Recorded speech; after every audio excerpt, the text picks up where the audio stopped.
ಕೊನೆಗೂ ನಮ್ಮ ಅಕ್ಕಿ ಮೊಟ್ಟೆ ಇಟ್ಟೇ ಬಿಡ್ತು. ಬೆಳಗ್ಗೆ ದವಡಿ ಹತ್ರ ಬಂದು ನೋಡಿದ್ರೆ ಎರಡೆರಡು ಗೂಡು ಕಾಣಿಸ್ತಾ ಇತ್ತು. ಅದೇನೋ ಇರಲಿ ಅಂದ್ಬಿಟ್ಟು ಅಕ್ಕಿನ ಆಚೆ ಬಿಟ್ಟೆ. ಆಮೇಲೆ ಆ ಚಿಕ್ಕ ಗೂಡೇನು ನೋಡಲೇಬೇಕಲ್ಲ ಅಂದ್ಬಿಟ್ಟು ಕ್ಲೀನಾಗಿ ಟಾರ್ಪಲೆಲ್ಲ ಎತ್ತಿ ನೋಡಬೇಕಾದ್ರೆ ನನಗೆ ಕಾಣಿಸ್ಕೊಂಡಿದ್ದೆ ಈ ಹ್ಯಾಮ್ಸ್ಟರ್ಗಳು.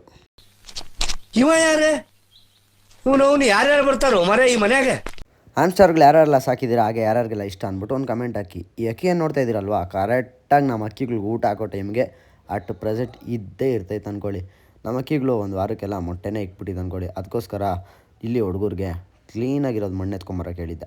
ನೀವೇನು ಆ ಗೂಡಲ್ಲಿ ನೋಡ್ತೀರಿ, ಇದೇ 3 ಗಡವಾಗ್ಲು ಈ ಕೇಜಲ್ಲಿ ಇರೋದು ಯಾವಾಗಲೂ ಕೂಡ. ಆಮೇಲೆ ಎಲ್ಲ ಅಕ್ಕಿಗಳು ಸ್ವಲ್ಪನೇ ಕಡಲೆಕಾಳು ಕೊಡೋಕ್ಕೆ ಸ್ಟಾರ್ಟ್ ಮಾಡಿದೆ. ಈ ಅಕ್ಕಿ ನೋಡಿರಿ, ನಾನು ಮೊಟ್ಟೆ ಮೇಲೆ ಇದ್ದೀನಿ, ಮೊಟ್ಟೆ ಕಾವು ಕೊಡ್ಬೇಕಂತ ಗೊತ್ತಿದ್ರೂ ಸ್ನಾನ ಮಾಡೋಕೆ ಕೂತ್ಕೊಂಡ್ಬಿಡೈತೆ.